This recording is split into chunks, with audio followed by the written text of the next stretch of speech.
Hello, everybody. Last read aloud of the 2020-21 school year. And getting that link up in the chat right now.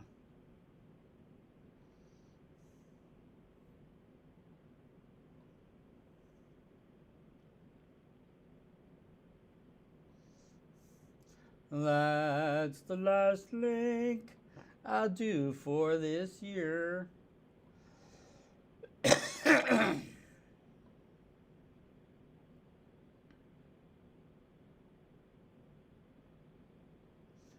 Dude, where did I put it?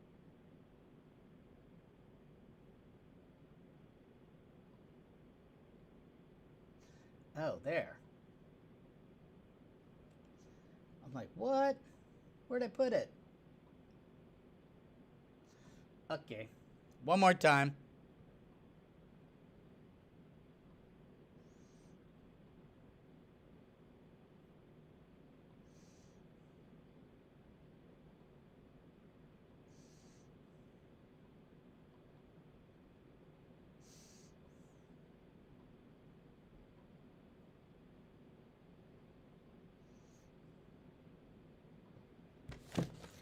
We have a bunch. We better just get going.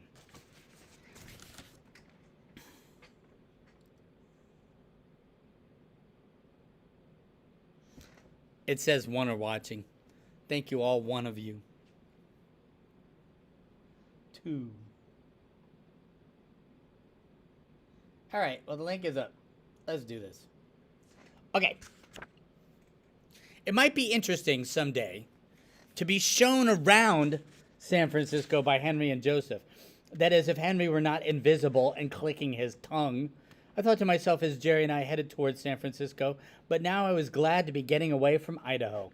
We needed a break from all the talking, Henry's intense sense of urgency.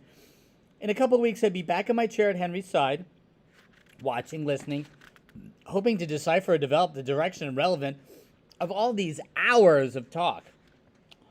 Our time with Henry was more than half over. Yet I was still sure at this point whether I was seeking some specific information, preparing to relay a message, serving Joseph, or just being accommodating to an anxious old man. I was willing to return to sit through more of these sessions, though. I would at least finish the project as we had scheduled it, even though I was not sure what it was going to add up to, if anything, or what would be done with this project. I have all these recordings. The problem, it seemed, is how to separate Henry's interference from Joseph's communications. At any rate, there was something meaningful in this arrangement. That this sort of phenomena could happen is quite important in itself. This old man, not illiterate, but very unschooled, a member of almost a disregarded minority, could access an amazing variety of ancient and universal philosophies, esoteric concepts, successfully treat himself for alcoholism, make dramatic changes in his health and stamina through a sophisticated dietary regimen, and speak knowingly of contemporary social circumstances and big planetary issues, all from within himself. This was curious and significant. Henry was obviously not a medium or a channel of any sort. He was getting everything he said from his own mind. At times I wondered why. I disagree with that. I think he is a medium. If there were Joseph, and if there were really an urgent message I was supposed to relay, why didn't Joseph select someone sufficiently articulate and credible? Why did Joseph pick Henry? But I had to remind myself that Joseph was an aspect of Henry. Or actually, maybe the other way around. Henry was repeating or trying to repeat himself as best as he could, what he was in the process of learning from his own self. But I had seen Henry's health improve even during our brief time. Before we met him, he told us he couldn't lift his arm as high as his head. They claimed he had made a total character change, like he's a new person.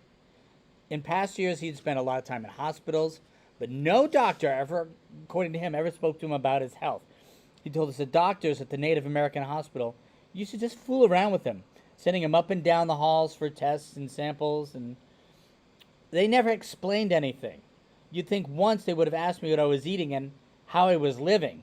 Joseph is the only one ever talked to me about my health and my diet, Henry had said. So Joseph, whoever he was actually giving Henry concrete advice and education. There was no external source or influence to account for Henry's education. No books, no TV shows, no people. Joseph, from within inside Henry, was training Henry. I was looking forward to discussing Henry and Joseph with Jack Swartz after our Christmas holiday in San Francisco. We headed up to Jack's place in Grant Pass, Oregon. Man, they're doing a bunch of driving. Idaho, San Francisco, okay. Though I had known Jack and Lois for many years, I had never been to their home. We had been invited to their traditional New Year's Eve party at Grants Pass, and I could only hope that I would have some opportunity before or after to have some private moments with Jack. Years before, Jack had been involved with the Voluntary Controls Program with the Menninger Foundation, where he demonstrated his ability to control parapsychological states and processes normally considered involuntary. Some of these demonstrations have been documented in Biofeedback magazine. He could control bleeding and pain and other processes that are considered involuntary that people can't control. Though his books and lectures and training programs, he was also known for his teaching on health, healing. I'd occasionally sought advice, but I felt that Jack's intuitive insight could offer really big information on this Henry Joseph phenomenon. Jack could see auras. He could read people's moods and personality characteristics. Just by looking at a photograph, he could read their energy. When we arrived at the party, we found an abundance of food and games. Jerry actually won a little token trophy in the game of darts. And then there was a demonstration of sort, just for laughs, as Jack put it. It was a tongue-in-cheek psychic demonstration in which Jack was able to identify an object in the room to be chosen in his absence. The game plan was that someone would hold Jack's hand and follow along behind him with eyes closed, allowing him to lead the way, while the person would actually be leading Jack psychically by holding a mental picture of the pre-selected object. Jerry actually played along, and he was the one who held Jack's hand and held an image in his head. The game was very interesting, and it actually was successful. After a couple of circles around the room, Jack directly went to a little doll. Jerry was the only one who had not known Jack for some time, and I wondered if Jack had somehow sensed his curiosity and did this game just to show him Jack's talents.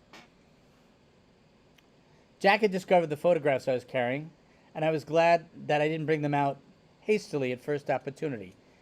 I had with me pictures of Henry and a portrait of an acquaintance who was attempting to overcome a very serious illness. I just want to share that since you two are working together, Jack said, I usually avoid this at social events, but you can't believe the things people asked me right here at the party. It's amazing. Maybe you didn't notice. That's why I really appreciate you didn't ask me to look at the pictures just right away. So I simply waited until after we had left, and I later sent Henry's picture to Jack in an envelope without a crest or a word of explanation. Hey, how do you send a request to a psychic? You don't explain it. I didn't see Jack again for months until we had completed the project with Henry and Joseph, actually. Jack and I were both speakers at a seminar in Kansas. He volunteered comments without me even needing to bring the matter up. I learned much of what he was able to actually tell me. He said that a useful confirmation of Henry's explanation was his opening to the inner mind had come about. Jack did not have the photograph with him, but he had studied it, and he remembered seeing it at that moment. I told him about Henry, how I'd never even explained what had gone on. He said there's a real problem with his liver, I could see by sensing. There's still considerable toxicity, and that has to be taken care of. Well, that's because he used to be an alcoholic, but he claims it's been taken care of. I know. It has improved, but there's still something. He's older, and he's not as strong as he wants to be. There are treatments that could be helpful. Henry's had a lot of problems with his health, but he's improving it steadily. I know, you want to talk about guidance from the inner self? What you want to know about is what's happening with Henry. This is being what we call being born again. This is what Jack told me. If you'll check it in the recent history, you'll find he had a catastrophic episode a number of years ago. Somewhere around late 1972 or early 1973. He definitely experienced death or near death. He got struck by a car, Jack, and he was seriously injured. He speaks about it. This is where it begins. This is the arrangement that you're seeing in him. He calls himself a mutant, Jack.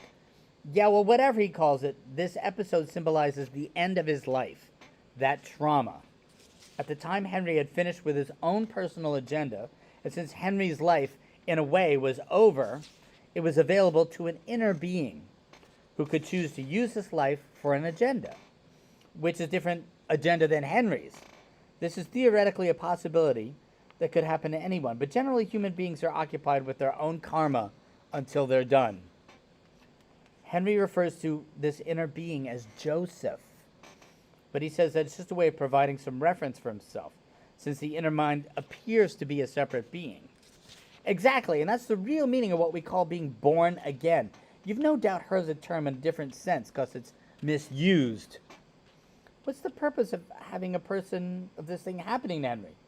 Well, the purpose is Joseph's purpose, Jack explained to me. If there had been no purpose, of course, it wouldn't have happened.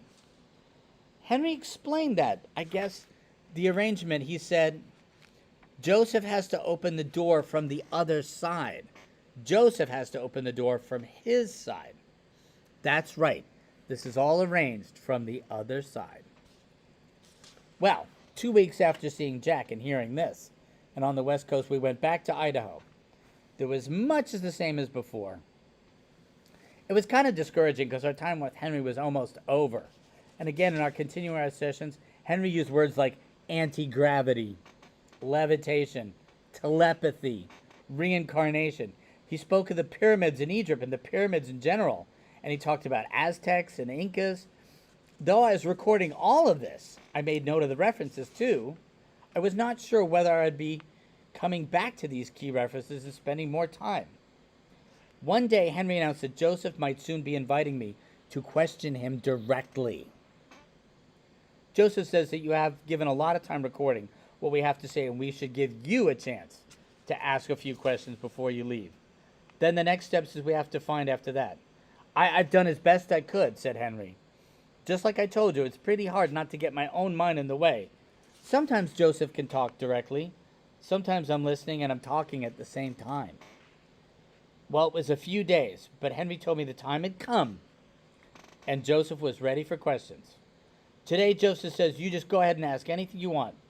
I don't have to worry about it. Whatever topic you want, just let Joseph answer your concerns. Well, I thought about what to ask. I couldn't know how many questions I might be allowed or how Henry would deal with them. I wanted to be direct and avoid invoking the same lengthy, rambling expoundings that we had already recorded. Now, Henry said to me, though, before you get started with it, I want to tell you a little story for a minute. Okay. Joseph says, okay, Henry, you go ahead. I forgot to tell you before. This happened when I was a pretty young kid in Native American school. We were supposed to share for our class from time to time. You know, sharing? To tell whatever we wanted to share our classmates. Well, one kid, he never got up. So the teacher made him get up. And he just stood there. He didn't know what to say. So the teacher told him to say something about whatever he had seen on his way to school this morning. He says, well, I saw a bird in a tree. But he didn't pronounce it right. Now you say, don't call that a Boyd. You know better than that. There's no Boyd in the tree. Well then, I don't know. He sure chirped like a Boyd. Jerry and I laughed, but Henry was friendly, smiling and chuckling, and remained serious. Joseph says, we better go ahead now. I've been wanting to tell you that because you know your name, is like Boyd. And it's like the way this kid pronounced bird. He said Boyd. Go ahead. Joseph says, go ahead. Henry appeared to simply let go. He sat upright and stone still with a calm expression on his face. I hadn't prepared questions, but I thought immediately of some of the expressions and remarks. Joseph, there are several mentions of pyramids. These days we hear new ideas about pyramids and ancient ones, how they were constructed. What's their significance? There are various issues, but no new uses. There's no newly discovered and newly mentioned about pyramids. In the future, as in the past, they will be used for their mummifying capacity. And this is Joseph answering now through Henry. The pyramid is the best geometric form available as a physical structure to use for the preservation of perishables. For the first time in all these days, I believed I was finally hearing Joseph. Just as I said that day, Joseph spoke of human defects He asked me to remain patient with Henry. Joseph, through Henry, continued. The original use of ancient pyramids on this planet was something else. They were built to be communication devices and not tombs. They worked like an aiming antenna for projecting and receiving vibrations. They were for communication among planets and other dimensions. They don't serve that way now, though. For that reason, they should be diffused. He paused. Diffused, I asked quickly. Most of them are already diffused. Those with flat tops, they're diffused. Now, with all the tops should be removed, and they're the crystals they should contain. So the pyramids don't have their original significance. It might be good for you to understand that they were put together by using the art of moving heavy objects free of the force of attraction, which here would be named gravity. It is already quite late for modern humans to understand this, but this knowledge is held back because humans fear one another. Levitation was known to ancient cultures, but evidence exists. You try to explain it in other ways. The knowledge is required for survival because it is the only answer to the energy crisis which is threatening humanity. You might consider that the significance of the pyramids is a hint that objects can be moved or transported by what we call levitation. Huge stones can be floated in the air as if in a vacuum. I wanted to ask about levitation. You or Henry mentioned levitation several times, but also teleportation. Is teleportation important to understand? How do we explain how it's done? And then Joseph answered me again. The knowledge is necessary, and you are suffering without it. There's no explanation. It comes like any other ability, like moving your lungs or legs or picking up something. It's a natural use of human energy. It's nothing like strain or compression, and it's not wasteful or dangerous like the process of exploding petroleum. I asked, you mentioned a vacuum. Henry once said about creating a vacuum around an object. How do you do that? Sound, said Joseph, through Henry.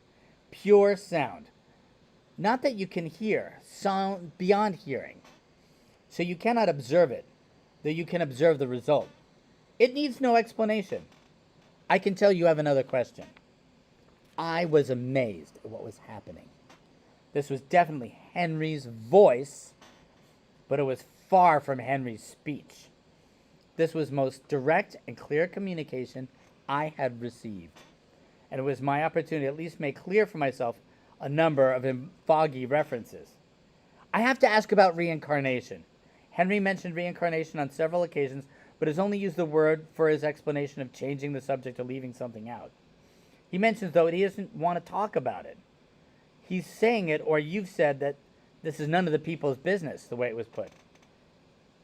How can Henry talk about reincarnation? Said Joseph. Well, why not? The question is how.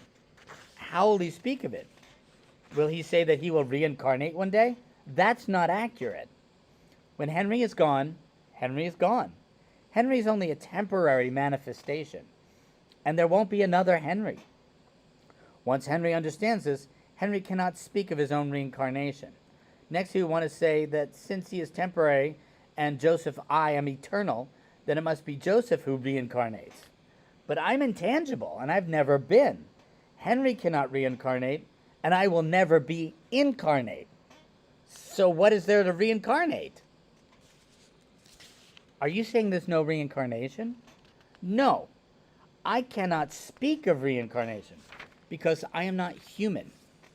The humans, as humans, want to say, I was this or I that, or I will be this or that. It confuses who is who. Some humans can benefit by contemplating this. It depends. But it also can be at times really distracting from the immediate work of you. And though you are temporary, there is an eternal portion. But you have work here now. And that's what's most important to focus on. Is that sense in what you say that none of humans' business? Why is especially at this time? It's a distraction. The humans can find just so many distractions. And this is Joseph speaking. At the time, there's the problem of humans trying to amuse themselves by concerning themselves with the business of those who are aligned in the other dimensions. They distract themselves from their work. They may know about us, the spiritual counseling system, and they may know we're available to them, but it's dangerous for the humans to think that their duty to the earth can be avoided by pretending to have some important career in the spirit world. That's pretty big. I gotta love that. Humans can think their duty on earth can be avoided by pretending to have some important career later in the spirit world. It's like a new fashion for people to preach that enough humans would just concentrate how wonderful heaven up is in the sky, the problems on earth will disappear. They think they can get peace from heaven without effort. Well, that's not what humans are created for. The spirit world takes good care of its affairs. What remains is for the humans to get to work on their business. What is the human's business, I asked. The petroleum problem.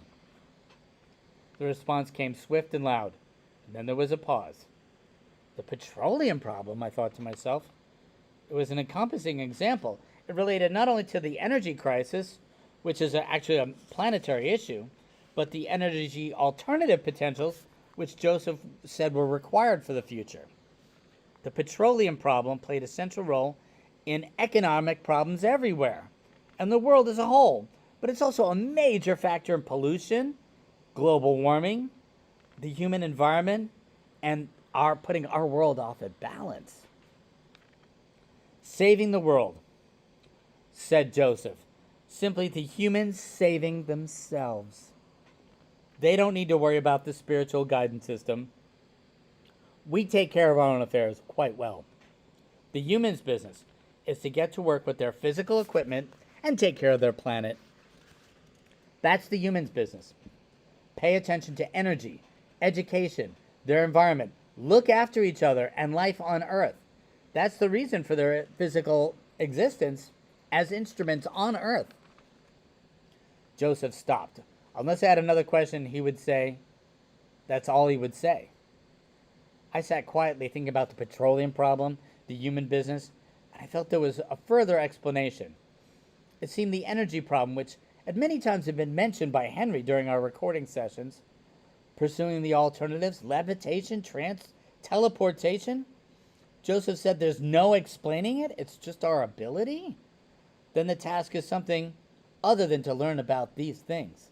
Joseph, I said to him finally, you speak of humans saving themselves. Without explanations, where do we begin? How are humans qualified of taking care of this planet?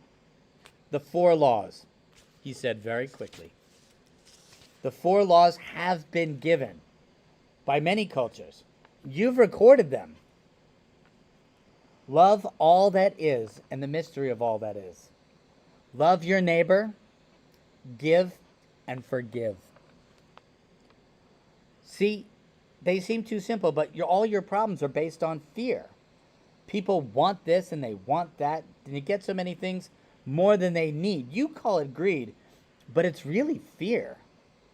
It grows steadily worse because others don't have their basic needs, and this makes the world unsafe. If people can be free of fear, well, then they can take care of each other. So the 4 laws are related. Love your neighbor means don't violate your fellow human being in any way.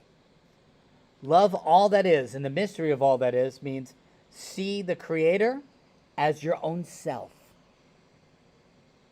and your own self within you. Don't think that the Creator is outside of you up in the sky somewhere, frowning down at you. If you think that those that create this life are just looking down from above, pointing a finger in judgment and anger, you can't love your neighbor. You can't be giving. You will not believe in forgiving. Forgiving means you don't violate in return one who has violated you. No spiritual guide or spirit or creation would do that. Never. Don't desire revenge. This is people's business then. The 4 laws. Love the Creator. Love your neighbor. Give. Forgive. And this itself will take care of all your problems and the whole economy. I remarked, sounded sarcastic, and I didn't even mean to say. Yes, this will take care of those problems, said Joseph, because it directs action. It gets to the reverse side of greed and temptation, and it allows all those natural abilities that you keep asking about that you don't think are there to actually flourish. The economy? What is that? What is the whole economy? It's like a joint bank account. It's one big joint bank account that belongs to everyone on the face of the earth. There was another pause. I had no questions. I wondered whether something further was expected of the project. Henry lit a cigarette. He looked comfortable and pleased and not at all exhausted. In fact, he looked energized and went talking cheerfully until well after dark about his health and his childhood and his wonderful skill at making sourdough bread. On the day of our departure, I assured him I would be in touch. I would do my best to arrange useful introductions for him. He seemed sorry to see us leave and began to appear anxious and apprehensive.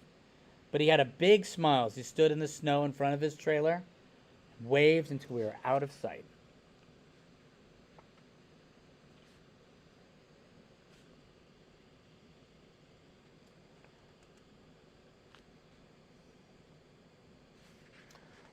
He goes on a little bit here.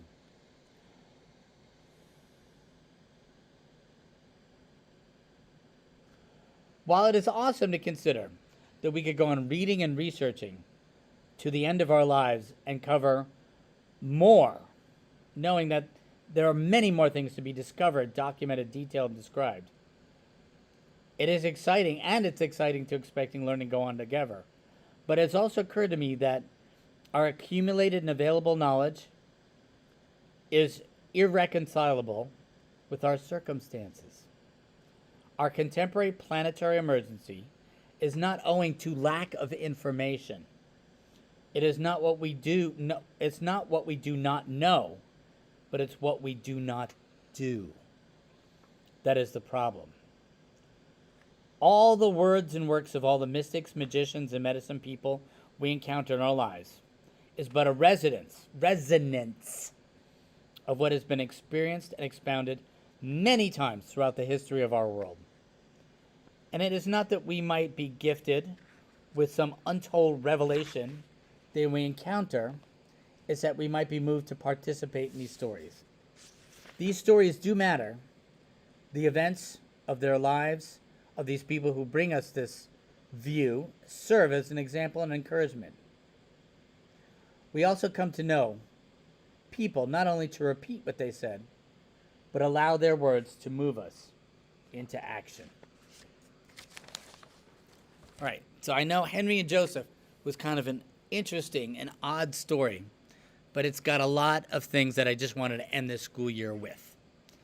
And I know we're talking about levitation, teleportation, but more importantly, from a teacher point of view, I would say you have gifts inside of you that are natural, that come as you embrace joy, forgiveness of other people, positivity, love of yourself.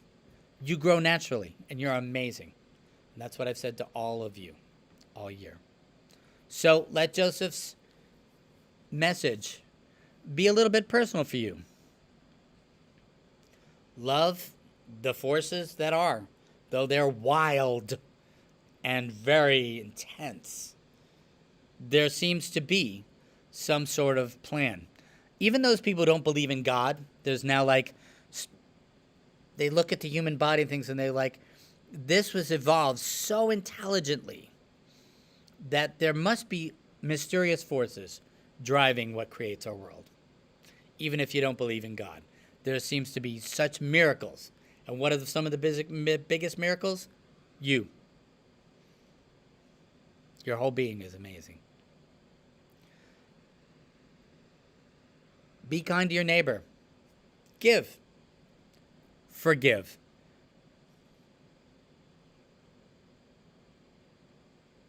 So simple, but so much. I'll see you back on Zoom shortly.